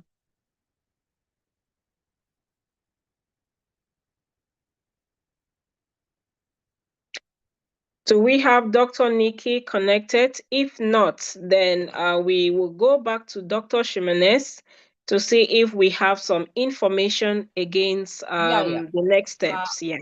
I think there are a few participants left. Now we have only one session left next week. Then we will have the presentation of the participant. So we want that each and every participant should speak about the gender course, whatever they have read. I mean, they have learned from our 5 session. So we will, there are a few people left. We will be posting this in the WhatsApp group. And I think today Joseph has posted YouTube link late. So not many people have joined YouTube also. But in the last presentation, Nikki, we have discussed with Nikki, and Nikki has said 13. Tapshi, 13 is after Dashera, the next day of Dashera. I think you people will not, nobody has any problem in participating in the last session, which is on 13th October. I am not sure, ma'am, but it's like I will not be home.